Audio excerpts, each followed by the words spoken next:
সকলকে আমার আনন্দিত জয়গুরু। আজকে আলোচনা করব কেন আমাদের দীক্ষার কথা কাউকে বলতে নেই। শ্রী ঠাকুরের যে দীক্ষা, সেই দীক্ষার কথা আমরা সরাসরি কাউকে যাজন করব না, দীক্ষা নিতে কাউকে বলবো না।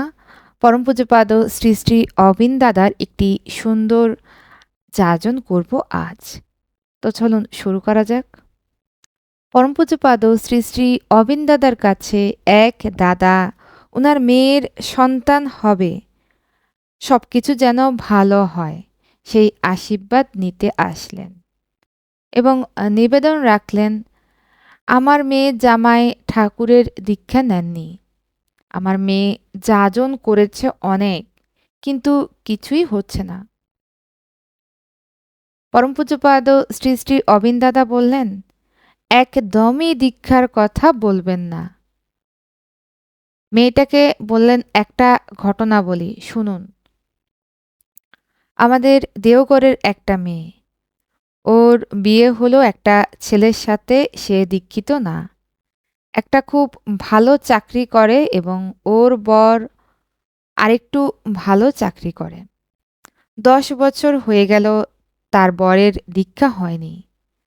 ঠাকুর বাড়ি এসেছে, আমার সাথেও দেখা হয়েছে, কিন্তু কিচ্ছুই হয়নি। ঘটনা হলো, মানুষের যখন একটু নাম যশ হয়ে যায়, খুব টাকা হয়ে যায়, খুব শিক্ষিত হয়ে যায়, তখন তার বৃত্তি প্রবৃত্তি চরম পর্যায়ে পৌঁছে যায়। তখন সে সাধারণ থাকতে পারে না, তাই এইগুলো হয়। একবার ওই দাদার মুম্বাইতে অ্যাক্সিডেন্ট হয়েছে। পরম পূজ্যপাদ শ্রী শ্রী অবিন দাদার কাছে খবর আসলো। দাদা বিভিন্ন জায়গায় খোঁজ খবর নিয়ে মুম্বাইতে গুরু ভাইদের সাহায্যে ওনার চিকিৎসা করালেন এবং সুস্থ হলেন। সুস্থ হবার 2 দিন পরেই দীক্ষা নিয়ে নিলেন। দেখুন তো কাণ্ড।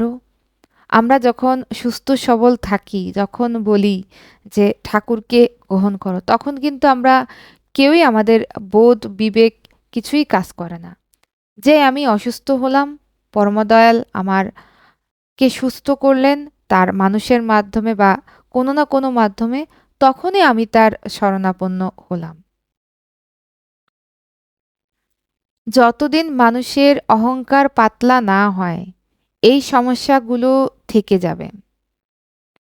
এখানে যে দাদা নিবেদন করলেন, ওনার মেয়েও চাকরি করে এবং ওনার মেয়ের জামাইও খুব বড় চাকরি করে, তারা উভয়ই উচ্চশিক্ষিত। পরে ওই দাদাকে পরম পূজ্যপাদ শ্রী শ্রী অবিন দাদা বললেন, কোন হাসপাতালে ডেলিভারি হবে? ওই দাদা জানে না। বললেন, খোঁজ নাও, যে হাসপাতালে হবে ওই হাসপাতালের ডাক্তার দিয়ে ওনাকে যাজন করাতে হবে।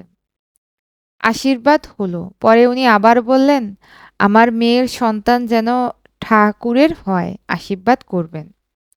পরম পূজ্যপাদ শ্রী শ্রী অবিন দাদা খুব সুন্দর করে বললেন, আপনি যদি ঠাকুরকে ভালোবাসেন, আপনার মেয়ে যদি ঠাকুরকে ঠিক ঠিক ভালোবেসে থাকে, তাহলে অবশ্যই তার সন্তানও ঠাকুরকে ভালোবাসবে। আসলেও তো ঠিক তাই। আমরা যদি ঠিক ঠিক ঠাকুরকে ভালোবেসে থাকি, তাহলে আমাদের চারিপাশে প্রত্যেকেই ঠাকুরকে ভালোবাসতেই হবে, না বেশে কোনো উপায়ই থাকবে না।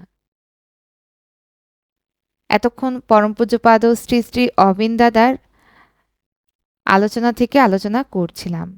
সকলকে আমার আনন্দিত জয়গুরু।